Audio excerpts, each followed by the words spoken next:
Pemberontakan RMS. Jadi, penyebabnya setelah didirikannya Negara Kesatuan Republik Indonesia, menimbulkan respon dari masyarakat Maluku Selatan saat itu. Seorang mantan Jaksa Agung Negara Indonesia, Mr. Dr. Christian Robert Somekil, memproklamasikan berdiri Republik Maluku setelah pada tanggal 25 April 1950. Diproklamasikannya berdiri RMS juga dibantu oleh sekelompok orang yang merupakan mantan anggota KNIL dan anggota pro Belanda. Pemberontakan dari Aziz Westerling dan Sumokil memiliki kesamaan tujuan, yaitu mereka tidak puas terhadap proses kembalinya RIS ke Negara Kesatuan Republik Indonesia. Hal ini merupakan bentuk penolakan atas didirikannya NKRI. Sumokil tidak setuju dengan penggabungan daerah-daerah negara Indonesia Timur ke dalam suatu wilayah kekuasaan negara Republik Indonesia dengan mendirikan Republik Maluku Selatan. Ia mencoba untuk melepas wilayah Maluku Tengah dan NIT dari Republik Indonesia Serikat. Gerakan ini tidak hanya ingin memisahkan diri dari Indonesia, tetapi juga ingin membentuk sebuah negara yang berdaulat sendiri yang terpisah dari RIS. Peristiwa pemberontakan. Pemberontakan RMS yang didalangi oleh mantan Jaksa Agung NIT, Sumokil bertujuan untuk melepas wilayah Maluku dari Negara Kesatuan Republik Indonesia. Sebelum diproklamasikannya Republik Maluku Selatan, Gubernur 9 serangkai yang beranggotakan pasukan KNIL dan Partai Timur Besar terlebih dahulu melakukan propaganda terhadap Negara Kesatuan Republik Indonesia untuk memisahkan wilayah Maluku dari Negara Kesatuan Republik Indonesia.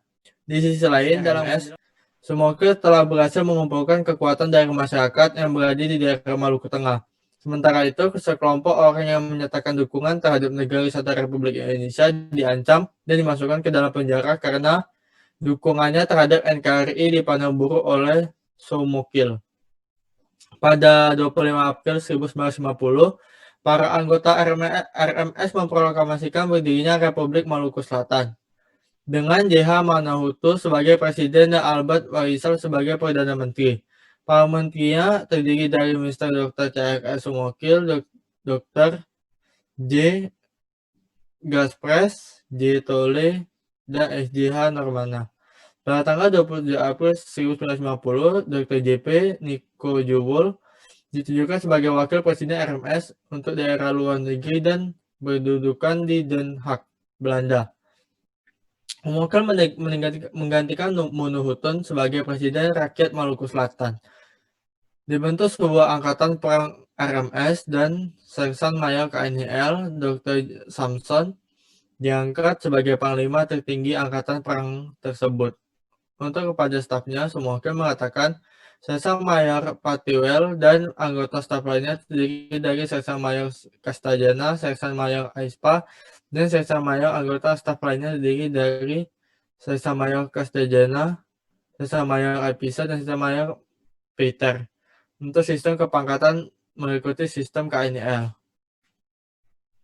Serangan pertama dilancarkan pada tahun 1970 di era Duta Besar Indonesia Wasenak. Seorang polisi Belanda ditembak dan tewas. Serangan ini diikuti oleh pembagian kereta api di Wisjen tahun 1975. Pembajakan tersebut dibarengi oleh serangan buatan lain di Konsultan Indonesia Amsterdam. Peristiwa perjuangan pada tanggal 14 Juli 1990, dari hari ke hari pemberontakan RMS semakin menjadi. Pemerintah RIS pun telah berusaha mengatasi hal ini dengan jalan damai.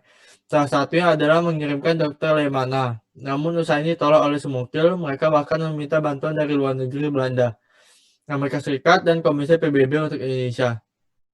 Karena jalan damai dianggap tak membuahkan hasil, maka perjuangan terpaksa menyelesaikan dengan kekuatan senjata. Penumpukan RMS yang disebut sebagai Gerakan Operasi Militer 3 yang dipimpin oleh Kolonel Kawilarang, Panglima Tentara dan Teritorium Indonesia Timur, dilakukan pada tanggal 17 Juli 1950. Tanggal 20 September 1950, Ambon diserbu oleh pasukan militer pemerintah yang diutus untuk menumpas pemberontakan RMS. Tanggal 3 November 1950, seluruh wilayah Ambon termasuk Benteng Neu Victoria berhasil dikuasai oleh pasukan militer. Namun Letnan Kolonel Slamet Riyadi ke Pulau Seram melalui Selat Maluku dan Sarapana. Tahun 1952, pada tahun ini, JH Manahutu tangkap di Pulau Seram dan sebagai dipimpin RMS lainnya melarikan diri ke Belanda dan membentuk organisasi dengan pemerintah pengasingan. Pada akhirnya pemerintah RMS mulai mengusungi dari pulau-pulau yang ditempati sebelumnya dan membuat pemerintah dalam pengasingan Belanda. Sebanyak 12.000 tentara Maluku bersama keluarga berangkat ke Belanda setahun setelahnya. Sepeninggal Sumokil,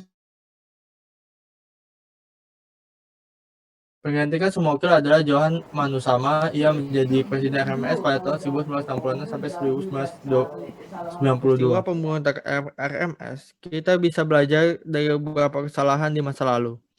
Saat ini peran pemuda sebagai generasi penerus bangsa sangat diharapkan demi upaya menjaga keutuhan NKRI yang mencintai negara kita yaitu negara Republik Indonesia.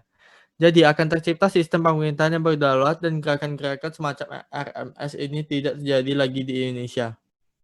Karya Tuhan dalam sejarah, Tuhan telah menciptakan Indonesia dengan keunikannya sendiri, terdiri dari beribu-ribu pulau yang memiliki keanekaragaman bahasa, suku, budaya, dan lain sebagainya.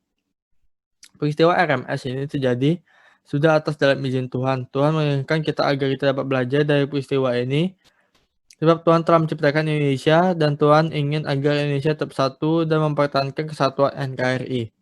Dalam peristiwa ini Tuhan juga ingin memberi pelajaran kepada kita dan kita boleh menghargai serta selalu berusaha untuk menjaga kesatuan ini. Jika kita melihat ke belakang, kita bisa lihat betapa susahnya para pahlawan serta masyarakat Indonesia memperjuangkan serta menjaga kesatuan negara ini. Jadi, implikasi bagi kehidupan pribadi, yaitu maka dari itu kita sebagai bangsa generasi muda hendaklah menunjukkan rasa kesetiaan terhadap tanah air kebangsaan kita. Menolak menggunakan kekerasan hanya untuk memuaskan rasa keinginan egoistik sendiri. Seperti yang dilakukan oleh anggota RMS kepada rakyat Ambon, jika mereka menolak bergabung maka akan dipenjara serta aksi teror yang dilakukan terhadap Belanda karena tidak adanya dukungan. Dari peristiwa tersebut, bisa kita jadikan sebagai inspirasi untuk masa depan Indonesia yang lebih baik. Contohnya tokoh perjuangan seperti A.E. Kaliwarang yang bertugas sebagai pemimpin penerbangan RMS untuk kesejahteraan NKRI bisa kita jadikan sebagai patokan nilai teladan tokoh tersebut, menjadikan sebuah nilai kehidupan yang hendak kita tiru di kehidupan kita sehari-hari. Biografi singkat dan nilai teladan dari seorang pejuang yaitu Dr. Lemana yang lahir di Ambon, Maluku 6 Maret 1905 yang meninggal di Jakarta 29 Maret 1977 pada umur yang 72 tahun. Adalah satu pahlawan Indonesia yang merupakan tokoh politik yang sering menjabat sebagai Menteri Kabinet Indonesia. Salah satunya Menteri Indonesia menjabat sebagai Menteri selama 21 tahun berturut-turut tanpa terputus. Selain itu, Lemana juga menyandang pangkat Laksamana Maeda di TNI Al-Qaeda yang menjadi anggota dari KOTI, Komando Operasi Tertinggi dalam rangka dari KORA. Perjuangan Dr. Lemana berperan dalam peristiwa RMS untuk mengambil jalan damai terhadap pemberontakan RMS. Meskipun pada akhirnya ditolak mentah-mentah oleh Dr. Sumokil, selain itu Soekarno juga tampak mengagumi sosok Dr. Lemana yang merupakan seorang jujur di mata Soekarno serta sangat aktif dalam berperan melindungi bangsa Indonesia. Dari sosok tokoh Dr. Lemana, kita bisa pelajari dari upaya dalam mempertahankan NKRI dari pemberontakan RMS, bahkan berusaha untuk melewati jalan damai. Dan faktanya, Dr. Lemana adalah salah satu orang yang dikagumi oleh Soekarno karena keaktifan kejujuran. Jadi teladan yang bisa kita dapat dari sosok Dr. Lemana, kita bisa pelajari dari upaya dalam mempertahankan NKRI dari pemberontakan RMS, bahkan berusaha untuk melewati jalan damai. Dan faktanya Dr. Lemana